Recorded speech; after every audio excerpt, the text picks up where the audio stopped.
नमस्कार, मैं हूं आपके साथ अविरल जैन और आप देख रहे हैं हिंदी टीवी। जी हां दोस्तों, शुरू करते हैं आज का हिमाचल प्रदेश से जुड़ा कुछ खास खबरों का बुलेटिन। चुनावी आचार संहिता के बीच करवा दी धाम, मंत्री सुरेश भारद्वाज को नोटिस जारी।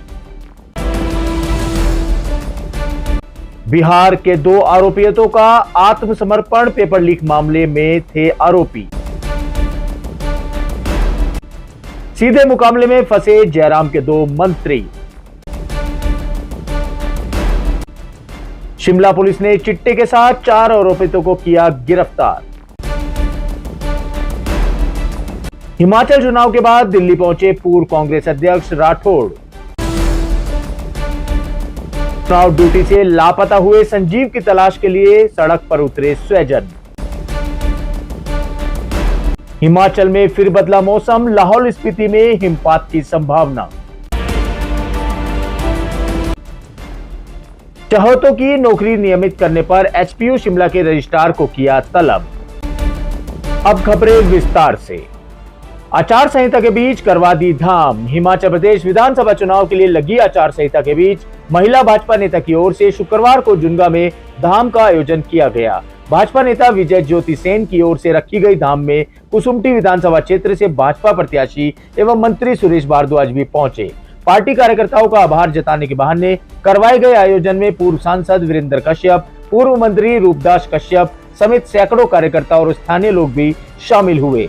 सूचना मिलते ही जिला निर्वाचन आयोग भी हरकत में आया और प्रत्याशी सुरेश भारद्वाज को नोटिस जारी कर दिया। उनसे 24 घंटे के भीतर जवाब मांगा है।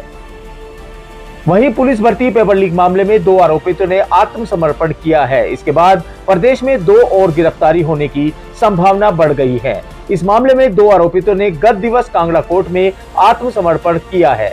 एक संस्थान में कोचिंग देने वाले विनीत कुमार निवासी शंकरपुर मुंगेर बिहार और वेद प्रकाश निवासी कुंड आथवन निगरी बिहार पुलिस की वांटेड सूची में शामिल थे। दोनों ने भर्ती का लिखित पेपर अभ्यर्थियों को बेचा था। जयराम सरकार के 2 शिक्षा मंत्री यानी तकनीकी शिक्षा मंत्री डॉक्टर रामलाल मार्केंडर व शिक्षा मंत्री गोविंद ठाकुर सीधे मुकाबले में फंस गए हैं। जल शक्ति मंत्री महेंद्र सिंह ठाकुर की साख भी दांव पर है। भाजपा ने इस बार उनके बेटे रजत ठाकुर को मैदान में उतारा है। 2017 के विधानसभा चुनाव के मुकाबले तीनों मंत्रियों के विधानसभा क्षेत्रों में 5 से 7% अधिक मतदान हुआ है। तीनों विधानसभा क्षेत्रों में इस बार 2000 से 10,000 नए मतदाता भी जुड़े हैं। अधिक मतदान से 3 मंत्रियों की नींद उड़ा रखी है। वहीं शिमला पुलिस ने नशे के खिलाफ अभियान को तेज कर दिया है। पुलिस ने 2 अलग अलग मामलों में चिट्टे के साथ 4 आरोपियों को गिरफ्तार किया है। यह मामला संजौली का है। संजौली पुलिस ने करीब 2.75 ग्राम चिट्टे के साथ आरोपी को गिरफ्तार किया है। आरोपी की पहचान संजय दोल्टा पुत्र स्वर्गीय इंद्रसेन निवासी गांव खशाली डाकखाना चिड़गांव के तौर पर हुई है। वहीं हिमाचल प्रदेश विधानसभा चुनाव के अखिल भारतीय कांग्रेस कमेटी के प्रवक्ता प्रदेश कांग्रेस के पूर्व अध्यक्ष कुलदीप सिंह राठौड़ ने मल्लिकार्जुन खड़गे से भेंट की। उन्होंने देर रात अखिल भारतीय कांग्रेस कमेटी के राष्ट्रीय अध्यक्ष मल्लिकार्जुन खड़गे से भेंट कर प्रदेश विधानसभा चुनाव व संगठन बारे में जानकारी की। इसके अलावा प्रदेश के राजनीतिक घटनाक्रम पे भी पूरी जानकारी दी। उन्होंने दावा किया है कि प्रदेश में संगठन मजबूत है और विधानसभा चुनाव में कांग्रेस को शानदार जीत हासिल होगी। वहीं 1.5 महीने की मंदी के बाद अब पुणे मैक्लोडगंज में पर्यटन कारोबार पटरी पर लौटने लगा है। इसी महीने दलाई लामा की प्रस्तावित टीचिंग के साथ साथ आज से मैक्लोडगंज में दलाई लामा को मिलने वाले गांधी मंडेला फाउंडेशन की ओर से पहला शांति पुरस्कार कार्यक्रम के चलते पर्यटकों की संख्या बढ़ने लगी है। हालांकि पिछले 1.5 माह में मैक्लोडगंज में पर्यटकों की संख्या ना के बराबर थी और वीकेंड में 10% ही होटलों के कमरों की ऑक्यूपेंसी चल रही थी।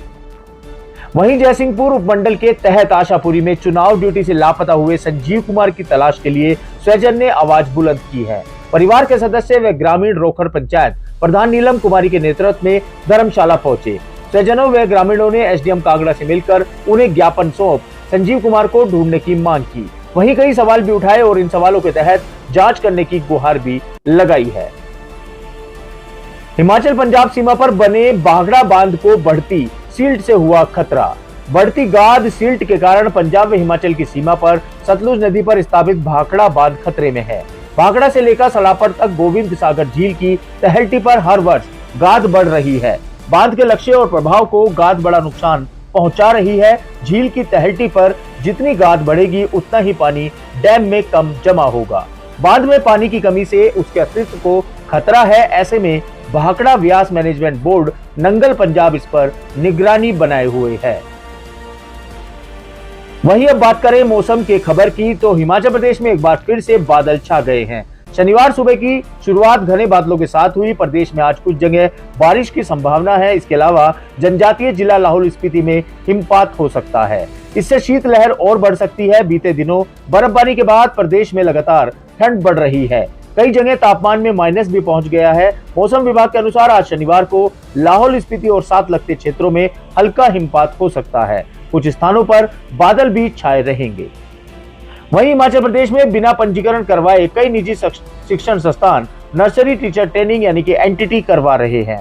सरकारी स्कूलों में 4000 प्री प्राइमरी शिक्षकों की भर्ती से पहले इस फर्जीवाड़े का खुलासा हुआ है। शिकायतें मिलने के बाद राज्य निजी शिक्षण संस्थान विनियामक आयोग की अदालत में यह मामला पहुंच गया है। वहीं हिमाचल प्रदेश में विश्वविद्यालय एचपीयू में नियम ताक में रखकर चहेतों को नियमित के मामले में हाईकोर्ट ने संज्ञान लेते हुए रजिस्ट्रार को तलब किया है। मामले में जुड़े रिकॉर्ड का अवलोकन करने के बाद न्यायाधीश संदीप शर्मा ने पाया कि सेल्फ फाइनेंस स्कीम के तहत एचपीयू में सैकड़ों नियुक्तियां की गई हैं। इतना ही नहीं, उन्हें नियमित करने के बाद विश्वविद्यालय के विभागों में उस समय भेजा गया जब पद खाली नहीं थे। मामले की अगली सुनवाई 29 नवंबर को निर्धारित की गई है। तो ये थी दिन भर की कुछ खास खबरों का बुलेटिन हिमाचल प्रदेश और अन्य राज्यों से जुड़ा। और खबरें जानने के लिए देखते रहिए और फॉलो करें हिंदी टीवी।